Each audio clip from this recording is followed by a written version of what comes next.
Mperutse gutambutsa message hano ndababwira ngo musengere iminsi 6, musengeremo n'ibiri. Iyi message narayitambukije, abantu bamwe barabyumva baranyandikira, abandi barantelefona, abandi ntibabyumva. Mperutse kubwira ngo uku kwezi ntabwo kuzijyana, ariko sije wabivugaga, ni Imana yabaga yabimbwiye, isumba bingahe, ishobora bingahe byose. Ejo Bujumbura kudeta yararase, ejo yararase. Harimo abanyamakuru bagiye babivuga, ejo sinakoze naravuze ni ndaceceka atagira umuntu uvuga ngo narimbizi, ngo nuko babimbwira, ngo ufite abantu babimbwira, ngo ufite abantu binyereka. Ejo nta nkuru nimwe, yenda nari no gukorera ku itara, nari no gukora audio, nari no kwiyeranja, yenda se nayishyiraho saa 6 z'ijoro, kuko nta saha navuga ngo ntemerewe kuba nasohora ubutumwa bwiza. Umunsi wose nababwiye, abo twabashe kubona nababwiye nta masaha 28, nta muntu uza kumbona 28 kuri 28, ngira ngo uyu munsi rero rambora. Nuko Imana yari yambwiye ngo muri iyi ndwi hari kudeta, kandi Imana irambwira ngo mbwira abarundi mube maso, iyi minsi 7 muyisengere. Nuko byagombaga kubomoka iyi kudeta, ikaba yamara kuba bateye kudeta. No ku kiganiro gitambutse, ababibonye n'ababyitegereje n'abantu babikurikiye, vraiment nashyizeho umusirikare uri buyobora inzibacyuho, kandi n'abasirikare bari bapanze iyi kudeta, kandi n'ubundi kudeta ntiyahagaze. Mu nyumve neza, hari igihe bakubwira ngo ubwo yarase, ngo ntabwo kudeta yahagaze, nevagiye kuvaho bite byawe. Yego ndabizi hano harimo abantu bameze nka batoma batizera. Kwizera kwawe, kwemera kwawe, kutemera kwawe, ibyo sibyo bimpa guhanura, ahubwo uma guhanura nuri muri nge witwa Kristo. Ngo ubuhanuzi wahanuye ngo ko butasohoye, ngo ku kwezi kurangiye ntacyo tubonye. Ejo namwe mwiyumvire, tureke guhendana n'uburyarya, ndaje yenda mbisigure, ndetse dutangiye ukwezi kwa 10, ko ndaza kubabwira ibizabamo, kereka iminota imbanye myinshi nazabivuga ejo, ariko amakuru turayafite. Amakuru turayafite. Sekere boshezere dededebo. Zomene ya zopaya, dufite Imana ititiranya amazina itabeshya. Narabwiye ngo dore umusirikare ugiye kuyobora inzibacyuho, namuvugaga mukuye he? Nirinze kudomaho ngo mvuge izina, cyakora ashyiraho abasirikare benshi n'amafoto yabo. Ijuru ridutabara. Buno rero tuvugana, cyangwa se ibindi kukubwira, ambasaderi w'u Burundi mu Bufaransa bishyuye sare, bakodesheje hoteli yaho perezida w'u Burundi Evariste Ndayishimiye nagera mu Bufaransa inama irangiye ya Afrika n'abandi ba perezida bari buhurire i Paris, aho bari buganirire. Bihise bipfuba byapfuye. Abarundi muze kurema imyidogo bafite mu Bufaransa, bari biteguye Evariste Ndayishimiye n'imyidodo. Ndetse na ambasaderi w'u Burundi mu Bufaransa nawe nyine ubwo byahise birata. Ndetse perezida w'u Burundi, mwibuke ko iyi ntara y'u Burundi yahise apangiraho gusura ikubagaho za modoka n'igitoro byari byateguwe byere gupfa ubusa, yagiye abura abantu. Koko abenegihugu ntiwabarenganya, ntabwo bari barigeze bitegura urugendo rwa Evariste Ndayishimiye ko azabasura, ahubwo rwari urugendo rujya hanze. Neva rero yabaze asanga agiye na rifuti, gusaba rifuti kuza gutabara igihugu cye. Kuba umuntu yaguhaye rifuti mu kugenda cyangwa guhita utega, ntabwo uri buvuge ngo ni indege yanjye reka mpaguruke mpite ngenda. Oya, niba ari isaha bavuze ngo indege irava mu Bufaransa ize muri Ethiopia, hama muri Ethiopia hafatira iza muri Afrika, ntabwo uhindura delegation y'indege yose, kiri kwise wishyura jet privé, kwishyura yawe personnel. Mugabo byabaye agaterera nzamba. Buno rero yikudeta yo yarase, ariko n'ubundi ugwishe yankarura cyayirimo. Ayimana y'ukuri komeza kunyobora. Turagushimiye gukanda subscribe ku Mbabazi TV 3, ukorera yiku partage cyangwa na comment igitekerezo cyawe. N'ingenzi ni nyamibwa. Kumvikane neza, Neva gose yarusimbutse, ubu ni perezida. Neva ntiyari kwirengagiza guhurirayo na Gisekedi. Neva yarakeneye inkunga kugira ngo mwibuke ko yarari gusaba Makoro kuma umuhuza n'u Rwanda n'aba AFC na Congo, niva hano yarakenewe yaranabikeneye, ariko inzego z'iperereza cyangwa ubundi buryo, cyangwa wasanga Imana yanavuze iti ari umuntu utarihana, reka mbangire mbishyire mu ndwi iyi ngiyi igiye gutangura, cyangwa usanga Imana yanavuze iti okay, nagira ngo igitutsi n'urubwa bive ku basenze. Hano harimo abantu basenze, Imana irababwira ngo ndabatabaye, Imana irababwira ngo ndabikoze, Imana irababwira ngo ndabaremye, ntimugwe ntimucike ivutu ntimuve mu byizerwa, nta kinyoma hano kirimo, n'ukuri. Jukudeta yari gucamo kandi gacamo 100%. N'ubu rero urupfu ruri kumuhiga. Hari abamugenda uruhande, hari abamuri kure, buno hagiye no gufungwa abasirikare, buno imanza zigiye gutangira mu basirikare, buno uruhigi rugiye guhita gwinjira mu basoda. Nicyo abarundi bashaka kutabitangaza muri perezidansi, ntare rushashi n'izindi channel cyangwa izindi televiziyo cyangwa izindi TV zegamiye kuri leta, bashobora kutabitangaza bakabyihoza bakabyura mu nyungu zabo, please. Ariko ikikubwira ko ibi buhanuzi nge ndi kukubwira aribwo uruhigi mu gisoda, tegereza ureko rutagiye gutangura, kandi barabahimbira ibindi byaha, babategurira ibindi byaha. Iyi kudeta rero ntabwo bamwe banavuze ngo ni Bunyoni wari wayiteguje, ngo ni Rwasa, ngo ni Reverend kuri yo. Abo bose bari kugushuka. Kudeta iri mu basirikari, iri mu basoda, do kurahira n'icyaha iri mu basoda. Kandi neva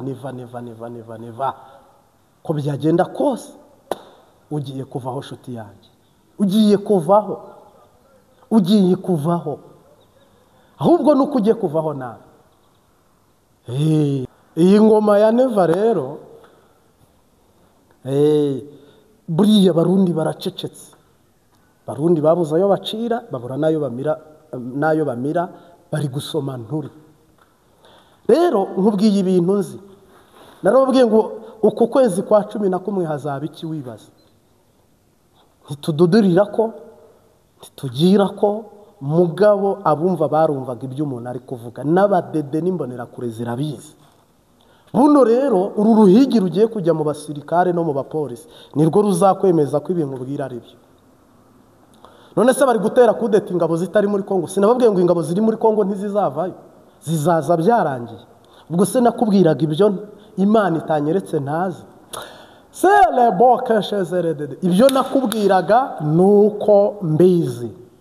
Birondere ndabirondere iby'Imana biraronderwa, birondere ndabirondere iby'Imana biraronderwa, iby'Imana biraronderwa, iby'Imana biraronderwa. Nukuvuga ngo je nakubwiye ko ingabo ziri muri Kongo zizaza zisanga byarangiye, kandi muri Kongo ziracyariyo, n'ubu ziriyo.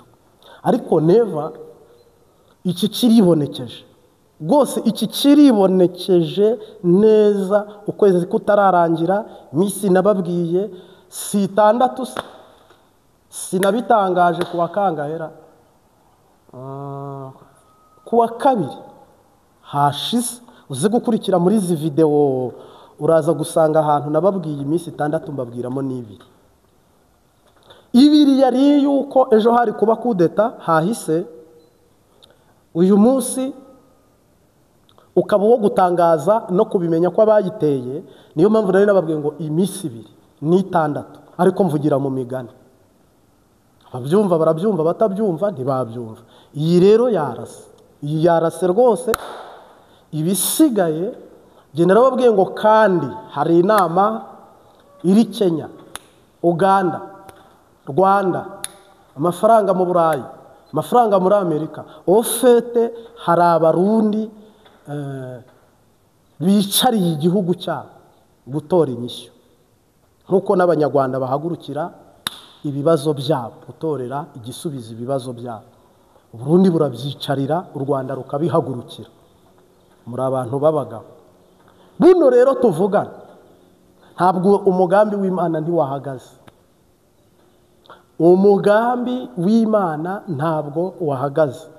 Narababwiye ngo ubutumwe hano ntambutse si ubwo dukura hariya oya njye sindi imvi z'urutarutaro ntabwo ndi imvi z'urutarutaro ndigenga ariko mparaniye gukora ibishimwa n'Uwiteka rero harimo yenda abantu bagendera birabaye ninde muntu wari wanditse iminsi 6 umumbwire umpe iyo link ninde muntu wari wabwiye ko iki kizaba nta numwe abandi bavuga n'umwami Dawidi batazi abandi barakatakata bagashakisha bimwe nkubwira ngo harimo n'ababa bishakira views baba bishakira kumenyekana baba bishakira inshuti bishakira donc ni ibintu bitandukanye bibajyana hariya ariko ubugingo bwacu buruta ibyo byose ubugingo bwanjye buruta views buruta amafaranga ayamayero ubugingo bwanjye buruta amadolari buruta amasefa buruta amadinari buruta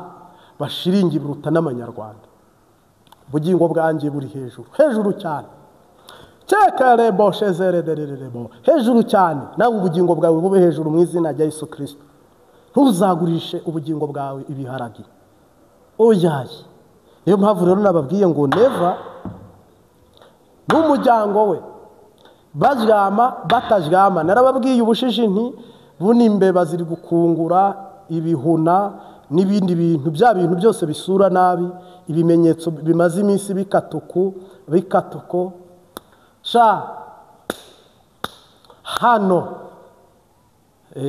hano ikintu cyayipfubije ni igiki wagira ngo uribaza ari igiki ni Imana n'ubundi yayisitopye Imana koko twayisenze ngo hadagwa ibara hadapfa abantu benshi kuko twayikoreye bidahinduka ibyo kurimbura no gutuma abantu bahona ishaka gukora ibi bintu mu rutonde neva kavaho ibara ry'abatutsi ritaguye ibara ry'abahutu ritaguye niyo naho kuvaho ibyo ntabwo ari ibyo turinda gusengera ngo Imana ibiduhishurire cyangwa ibitwereke umunsi isaha itariki ukwezi Evariste Ndayishimiye kwa Herine buno amaboko amukuraho ikiganza kimwirukana ibirenge bimuhiga bimuri inyuma nababwiye ko amagambo asigaranye nabiri ni ijambo ryitwa ubutare ni iryo jambo asigaranye mu kanwa irindi jambo asigaranye ni irihe ryo kubwira bene gihugu no kubahumuriza ntaryo nawe niba ari hari urimbwira ntaryo niba ari hari rimbwira ntaryo uza kubona rero Uwiteka dutabara sebo keshezeredererebo ndakumenyesha ndakubarira nibarira aba basirikare bateye kudeta bayiteye bura yarangiye bura yabaye kuko bari babifitemo umugambi nubwo batari bufatwe bose ariko amakuru ari butangwe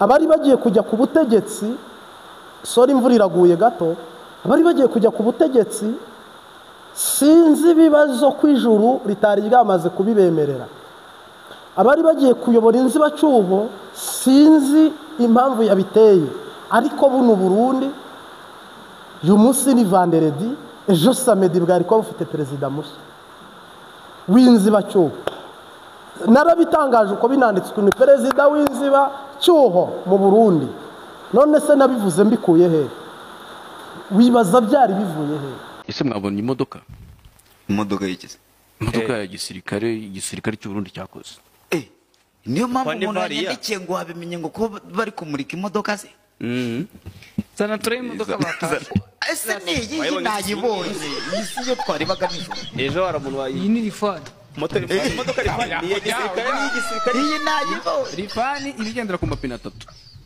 uravuze ngo ni rifani none si imodoka ifite vora hagati ni rifani bajya yipine iyi ni jipe y'igisirikare cy'u Burundi oya ifite vora hagati iyi ni yayi namwe nureba ko inyuma ari oya ariko nimukajye muzana iyi ni yayi iyi modoka kandi bavuze ko ari bulletproof oya hure ngo nta safi cyapa none se tobora jete isasi bayirica hasi honyine ridaca mu birere ariko irivuye mu butaka niryazamuka nama wenda ni safi ryava mu ruto erega imodoka ya bulletproof wenda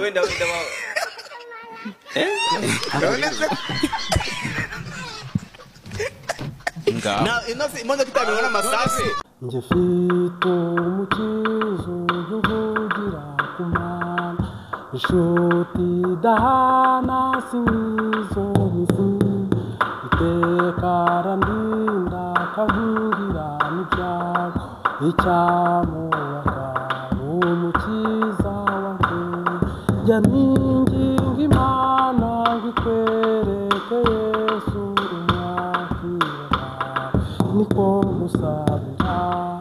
Nahawe ikibanza na data wo mw'ijuru, mu rugo rwe rwera kubw'umwana we, azangezayo ngo tubane iteka ryose. Icyampa ngo nawe tuzabaneyo. Njya ninginga Imana ngo ikwereke Yesu umwakire, nawe niko musabira. Njya ninginga Imana ngo ikwereke Yesu umwakire, nawe niko musabira. Zahabwa n'umwambaro mwiza wera cyane, twabacunguwe yatubikiyeyo. Njya ngira amatsiko nkawifuza mu bwenge, icyampa ngo nawe umwambaro bwo. Njya ninginga Imana ngo ikwereke Yesu umwakire, nawe niko musabira. Kuri ubu njya ngira amahoro mu mutima, nyahawe na Yesu umukiza wanjye. Atemba nk'uruzi ab'isi ntibayazi, icyampa nkasanga uyahawe nawe. Njya ninginga Imana ngo ikwereke Yesu umwakire, nawe niko musabira. Njya ninginga Imana ngo ikwereke Yesu umwakire, nawe niko musabira. Numwara kumwemera nk'umukiza wawe, uhamye mu bandi ibyo yagukoreye, usabe n'Imana bahishurire Yesu, bahabwe ubwo buntu wahawe nawe. Njya ninginga Imana ngo ikwereke Yesu umwakire, nawe niko musabira.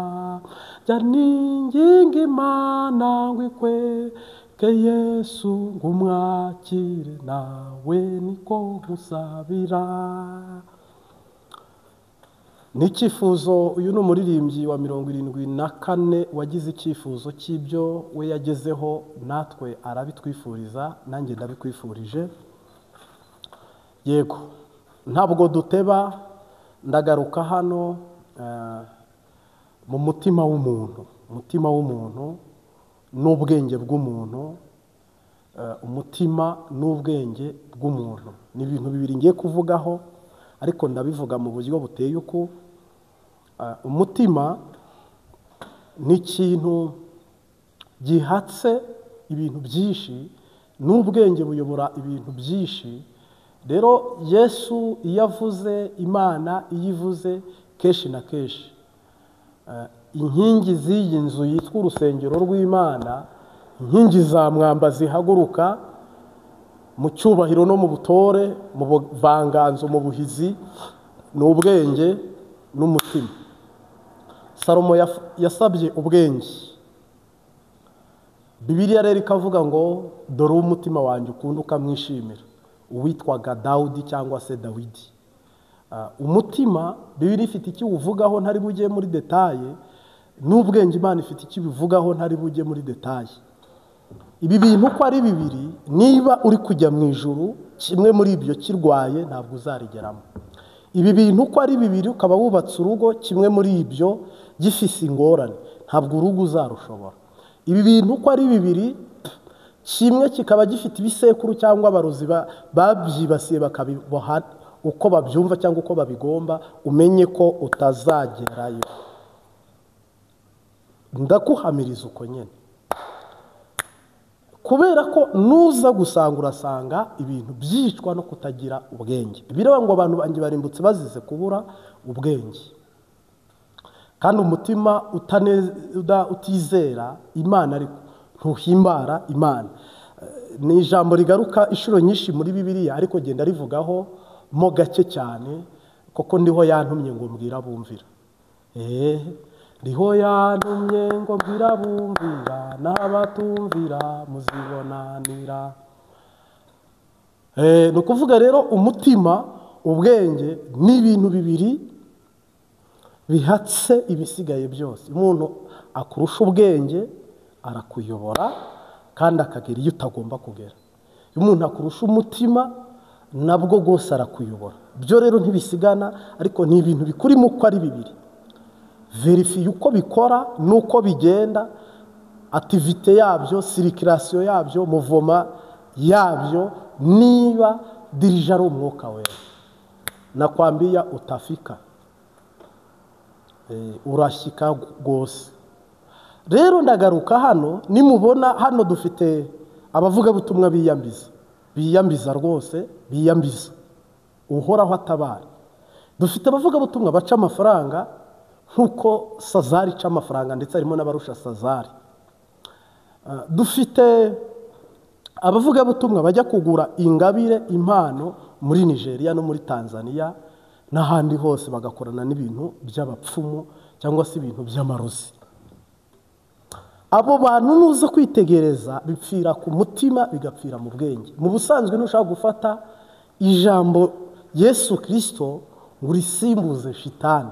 Ntushaka no gufata ijambo data Imana mwuka we ngo ubisimbuze imyuka mibi. Nuko muri ibyo byose nta na kimwe ubuze. Ubwenge barimbutse bazize kubura iki? Ubwenge. None rero ntushaka gufata umutima wawe ngo ushyiremo ubuhutu cyangwa ubututsi. Mu by'ukuri ufite ubwenge. Ntibishoboka ko uhita ushyira ku munzani ukabona igikwiye. Ntushobora kwisenyera, ntushobora kwirimbura. None se ubu wafata icyuma ukibaga kavuga uti nta gisebe mperuka, reka nibage nza n'igisebe. Kuri iyo utakigirira nabi. Umuntu ashobora kuguca amahera, umuntu ashobora kukuroga, akakubabaza ukarira, akakubabaza ukaboroga, akakubabaza ugahura n'ibihe bibi, ugahura n'akaga n'akangare. Mugabo we malariya yonyine imubiza icyuya, yasitara yakomereka kabiri icyuya.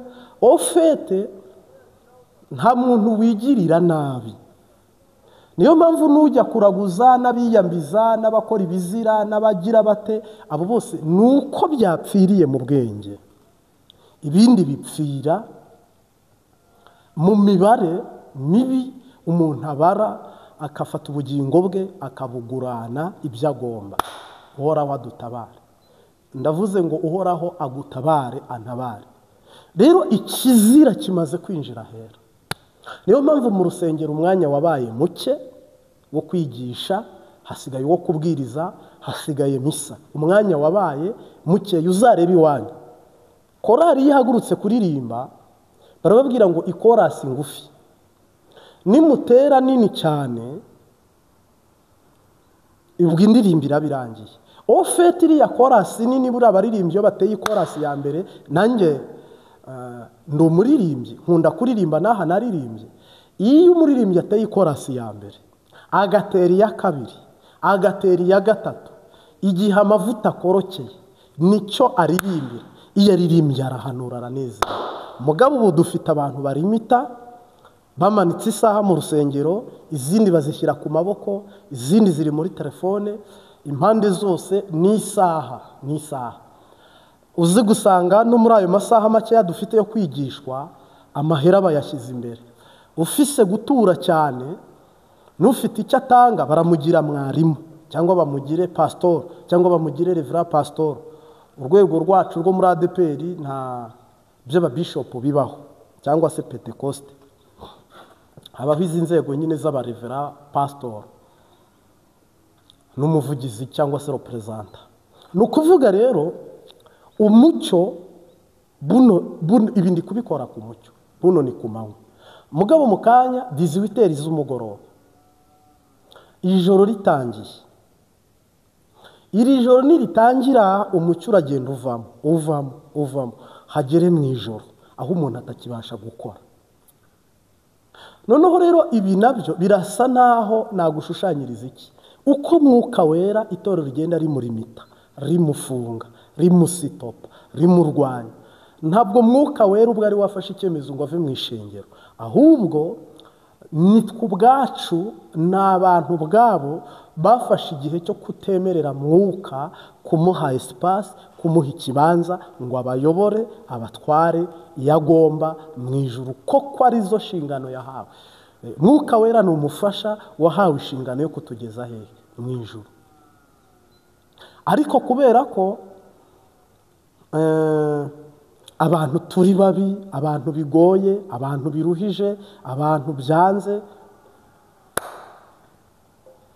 baramurimita bakamugenga ngo umwuka ugengwa na nyirawo, ngo ntimuririmbe cyane. Bitaniye na cya kiziriko Farawo yahaga Abisirayeli ngo nimusenga Imana yanyu nimurenga aho tureba, nimuririmbire aho mutajya kure, nimusengere hano mutajya kure.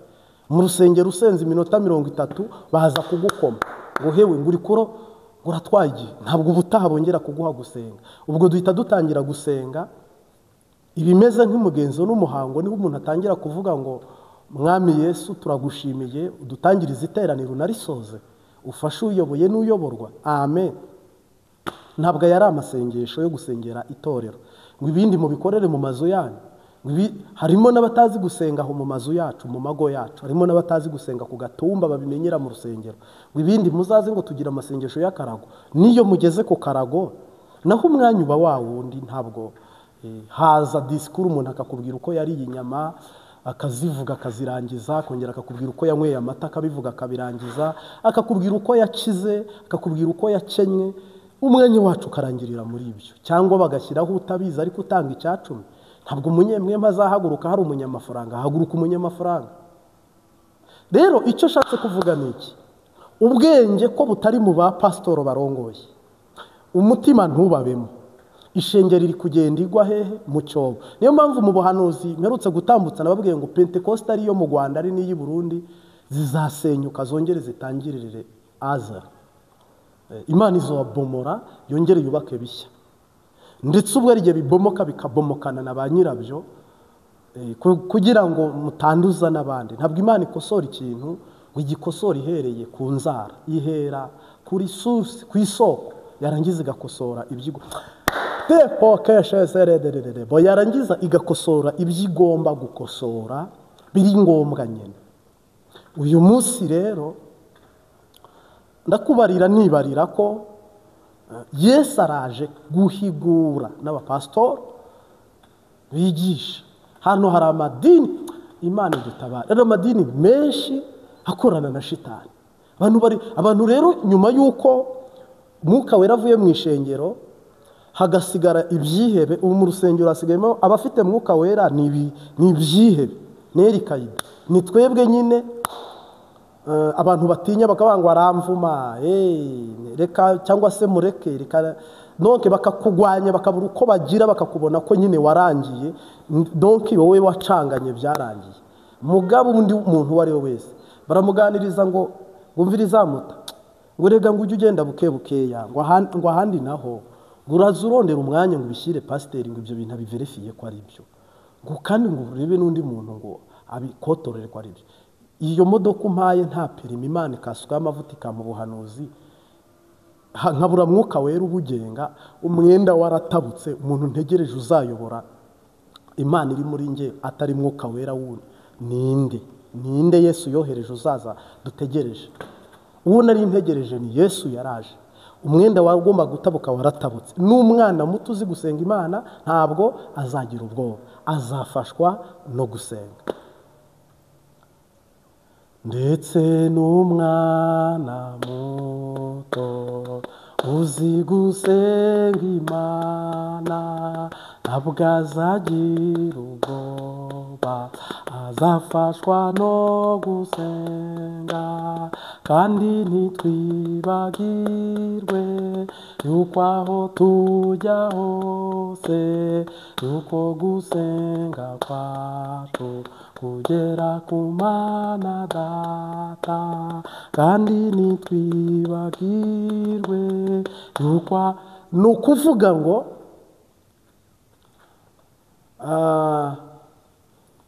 ndakwifuriza ndagusabira kugira ubwenge muri uru rugendo turimo. Turi gusengana n'abantu batandukanye kandi babi, turi mu masega abyana amabingira, abambaye impu z'intama m'imbere ari amasega ajyana. Turi mu murongo ugoye, ndagusabye kugira umutima n'ubwenge bigakorana n'izindi ngingo zikakubaka. Ufite Uwiteka aguha umutima nk'uwa Dawidi, aguha ubwenge nk'ubwa Salomo, nta kindi nakwifuriza. Hama umwami Yesu abandanya kubere mwuka wera wo kukudirija no kukuyobora. Ariko hano hanze ibiri kuba ndetse n'ibyabaye ahahise n'ibigiye kuba, nta kintu gishyashya kiri buze, nta gihumurije kirimo, nibyo gusenya no kubomora no kurimbura. Uhagaze yirinda atagwa rero, ariko wowe waguye ubyuke. Ariko noneho twebwe rero twamaze gutahura, kuko shitani nimuze murebe uyu uri kuvuga ngo Yesu yanteye inda, ngo Yesu ngo yanteye inda, ngo mu kibaya iki n'iki. Umuntu hariya buriya yagiye yarangiye, harimo abamubonye n'abataramubonye.